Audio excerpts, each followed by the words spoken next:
Okay, so have you ever found yourself there? At a crossroads, maybe staring down some big life decision, or just caught in that nagging feeling of like, what if I just would have? Oh, absolutely. That kind of gnawing doubt, wondering if you really, truly leaned in or maybe left something on the table. Yeah, exactly. That feeling that maybe you didn't quite live up to what you could have. I think we've all wrestled with that specific kind of regret. Well, today we're doing a deep dive, and the source is maybe a bit surprising, but really insightful, I think. Okay. It's excerpts from a motivational speech by the actor Matthew McConaughey. It was delivered on the Motiversity YouTube channel. Ah, interesting. McConaughey. Yeah, but forget the... All right, for a second. This isn't really about the pop culture stuff. It's a surprisingly deep exploration of his philosophy on living a life that's, well, committed, authentic, and pretty resilient. Right. So our mission here in this deep dive is really to unpack McConaughey's core ideas and show you that success and satisfaction, they aren't just found in, the big moments. It's often in the everyday process, the how you live, sometimes the challenging stuff. Exactly. We'll dig into his take on full commitment, that idea of if you're going to do it, do it. Powerful stuff. And also what he calls the science of satisfaction, which sounds intriguing. Plus, owning your identity and, crucially, making peace with life's, its challenges and paradoxes. It's not always easy. And importantly, these aren't just, feel-good sayings.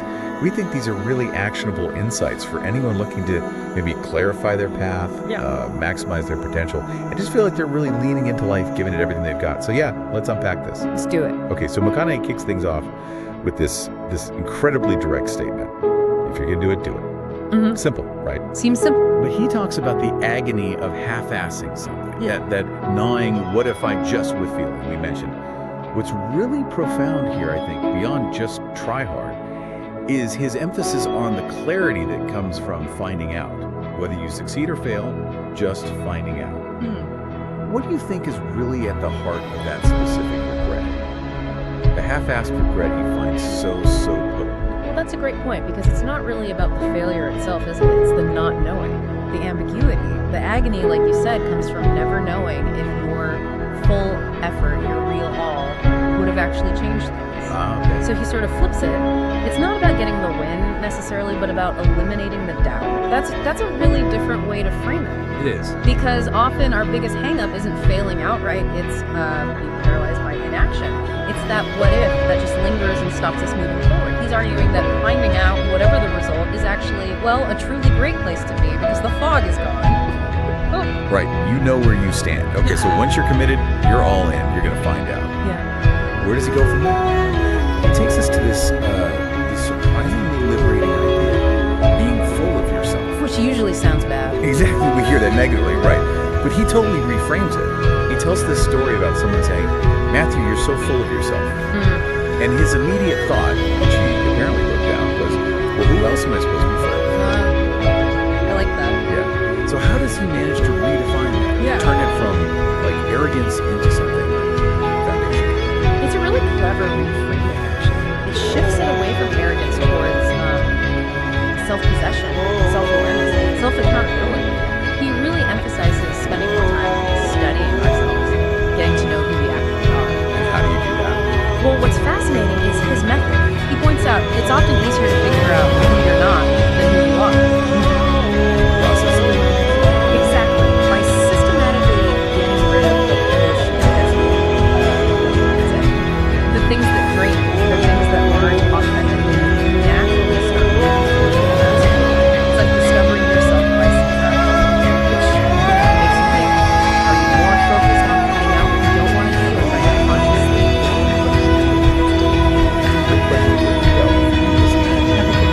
So, self-awareness. He then moves into another really interesting paradox. The difference between happiness and satisfaction. Right. He's quick to say, look, you can't guarantee happiness. It's fleeting, maybe depends on external stuff. But satisfaction. He says there's a science to satisfaction.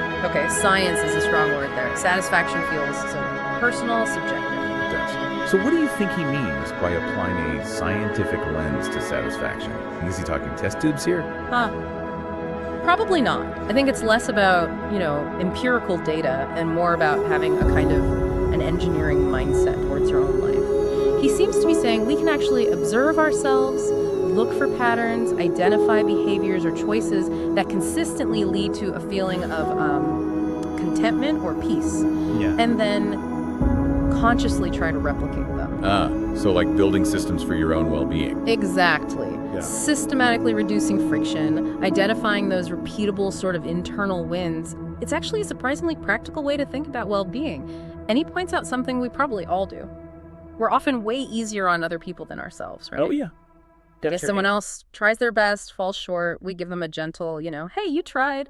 But ourselves, we deliver that harsh kick out the door, metaphorically speaking. He thinks that's a fundamental flaw we can actually engineer out of our lives. Okay, that makes sense. So that distinction, happiness versus satisfaction, it leads him to what he calls the ironic tragedy of life. Which sounds pretty bleak. It does initially. He says life has to be lived forward, but only makes sense in reverse. Looking back, you connect the dots, see how you got where you are. Yeah, you can see the narrative arc in hindsight. Right. But it sounds almost fatalistic, like we're just pieces moving on a board we don't understand until later. How does he pull undeniable optimism out of that specific paradox? Is it just acceptance, or is there something more active there? I think it is a powerful kind of acceptance, actually, but not passive acceptance. It frees you, in a way, from needing everything to make sense right now, or for everything to feel fair right now. Okay. His optimism isn't naive, like pretending bad stuff doesn't happen. It seems rooted in this faith that even when things are messy or painful, the larger story, the narrative, will eventually resolve itself or make sense. It's not about minimizing the pain, maybe, but minimizing the drama around the pain. Knowing this tough moment isn't the whole story. So acknowledging the feeling, but not getting lost in it. Exactly. He admits, he feels the blues, gets mad, but he says he has this tendency to minimize dramas that maybe others magnify because he trusts that time and perspective will reveal the consistencies. Consistencies. And that ties right into a point he makes about, like, deconstructing success, doesn't it? When things are going well, he encourages us to ask, okay, why? Can I bottle some science here? Right. Don't just enjoy the ride, analyze it. Yeah, he found these consistencies in his own life, things like appreciating more, not taking beauty for granted. So if life only makes sense looking back, how do we proactively, notate these patterns as they happen so that when we do look back, we see it wasn't just luck? It's about being proactively introspective, not just reactive when things go wrong. That's the key difference, I think. Most of us, we reflect when we hit rock bottom, right? Trying to figure out what went wrong. Sure, it's postmortem. But he's suggesting we should put just as much energy into analyzing our wins, our good periods, to understand and replicate those consistencies. Makes sense. Build on strength. And this leads straight into his broader view on life's difficulties. It's not easy, it's not fair, it probably never will be. And he really urges us not to fall into what he calls the entitlement trap, feeling like a victim because things are hard. His advice is pretty blunt. Get over it and get on with it. Tough love. A bit, yeah. But he believes true optimism isn't about ignoring the tough stuff. It's about understanding that these challenges, these difficulties, they're actually part of the process of earning your way forward. You earn satisfaction. I really like that idea of earning it. It feels substantial. But does he talk about burnout at all? Or the idea that sometimes joy can happen effortlessly? Is it always about the struggle, the sweat, or is there balance? That's a fair question. He definitely emphasizes the gratification that comes from attention and effort, especially when you break sweat, physically or mentally. But I don't think it's just about hard work for its own sake. It seems tied to the deep psychological reward of agency, that feeling that you actively build something or earn something. Okay. The feeling of accomplishment. Right. And he argues that this kind of earned satisfaction cultivates a much more robust and healthy true optimism than just kind of hoping good things fall into your life. He's not necessarily dismissing effort-based joy, but he's emphasizing that the things that really stick, the things that build your resilience, are usually the ones you invest in. So it leads to delayed gratification too. Absolutely. Making choices today, maybe harder choices, that will pay you back later, even if the immediate reward isn't obvious. He shares this anecdote, I think, about friends who wouldn't take a job with less pay early on, wanting a bigger immediate payoff, and years later they're still unexpected. Sometimes, he says, it's not even about what choice you make. Just make a choice and commit to it and go with that. That commitment to the process itself, whatever the initial outcome looks like, seems really important. It's committed to the process. Yeah. That leads to where it gets really mindful. It's like making sure it's about the finish line. Yeah,